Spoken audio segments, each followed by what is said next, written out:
Alright guys, so in this video what I want to do is take a look at connecting to our database, and uh, I also want to do the authentication part, so like setting up a user so that the user can be logged in and stuff like that, which is pretty simple with Laravel.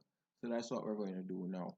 So I'm going to go ahead and just click on new, which will take us to creating the database. I'm just going to give it the project name, so with an underscore, because that's basically how, in a sense, the syntax of the database. So management system. And that's pretty much it, because we really do not need to create any tables or whatever on here, because that can be done in the project. And I have PHP Storm open here with the project, and if you should see here, you can see that I had to change a path.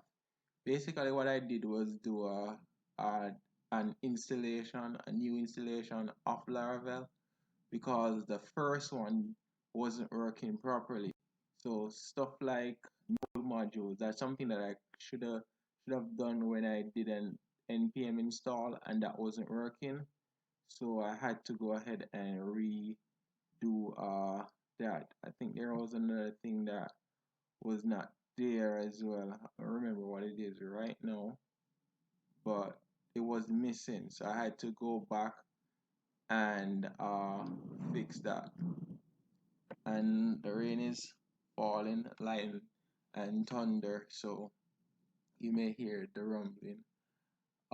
Okay, so here at not the authentication, the installation, what I did was I went ahead and not the composer install. What I did was I just went ahead and do the composer global and require the Laravel installer, and then I did a Laravel new project. That's what I did, and then it started working the way that it is supposed to work, and it has what was supposed to be there. I'm trying to remember what the other thing was that I did not see, but I can't remember it right now. It's gone, so it's not anything big to worry about, anyways. So let's now connect to the database. So we have to just go to the environment file.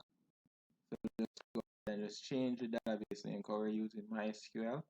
So let's change that to management underscore system. That's the we're using. The username is root by default, and the password is empty by default. And you may not see me save some of these because the ID automatically saves these, so you don't really have to worry about that.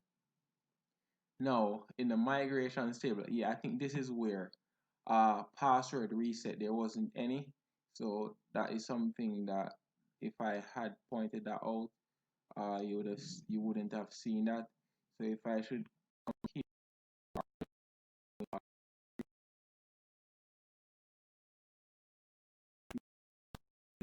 and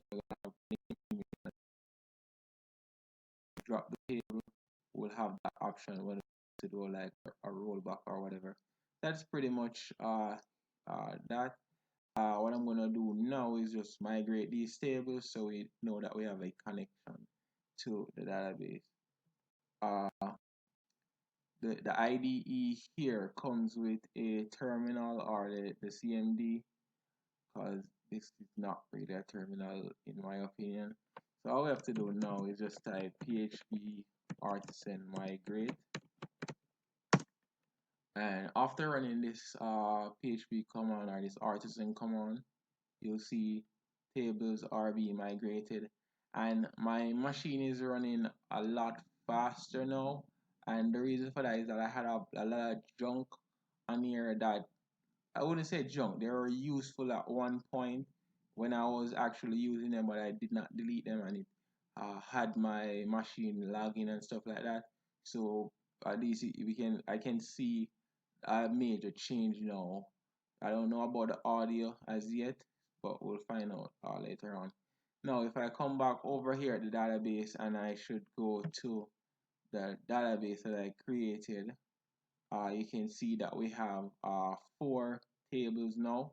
So the users, the password reset, and the failed job that you would have seen in the migration area. And we also have this migration table that is automatically included in this thing here. So if I go over to user, as you can see, I click on it, you'll see that we have the name, the email, and all of these stuff that I would have showed you earlier. That is pretty much it for the database setup.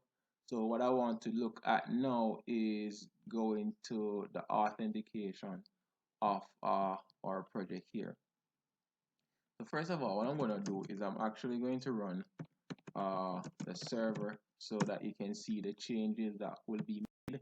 I think I spoke about that in here, that we should have seen the view in here, but the reason for that, why we did not see this, is because uh, we haven't installed Laravel UI, which uses Vue. So we want to install that, and then we're going to see another change in here, which is in the controllers. We'll see the auth folder with that controller, and a home controller for when the user logs in to the other area on the application.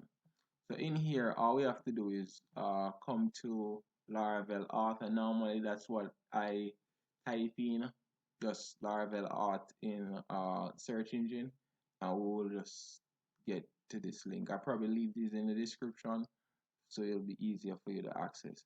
All we need to do is use a composer require, and we're gonna grab the Laravel Auth. So I just did a Control C to copy that, and then before I paste everything I wanted to show you, so you can see the difference. So if I come over here now, when this loads, you'll see that it's just a blank, it's just a single page. So this is just one page here. These are external links, so we don't really have to worry about that. Then we're gonna see the changes. So a new window or a new tab, so I can leave the server running. So we really don't need to change anything there. I want to just go ahead and right click and paste this, press enter, and I'm going to see how quickly this will install.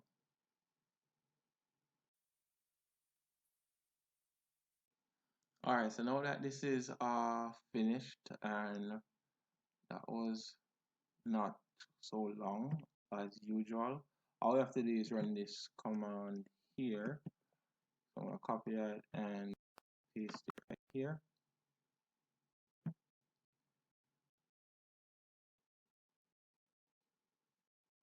It's indexing, or it's finished. Good.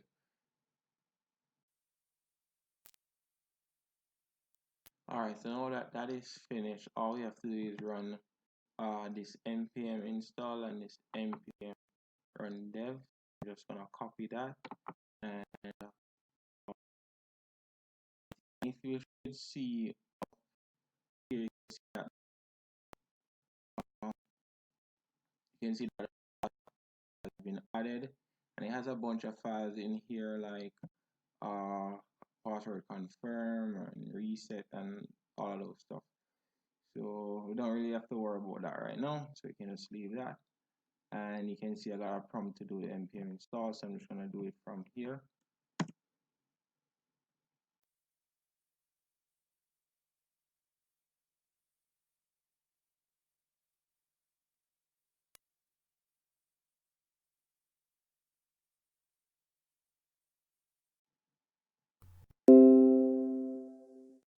Alright, so our project is finally finished.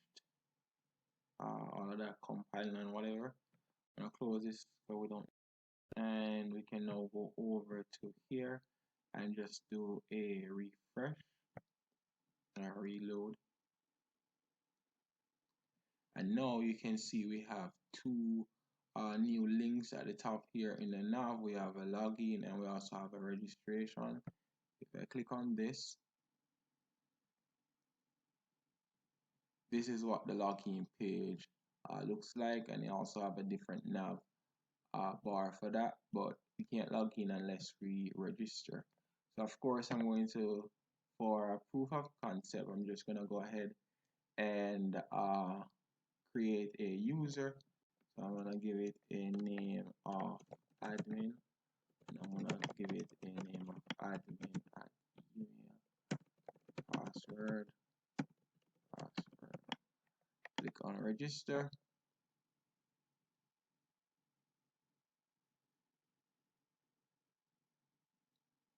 And it takes us to the home.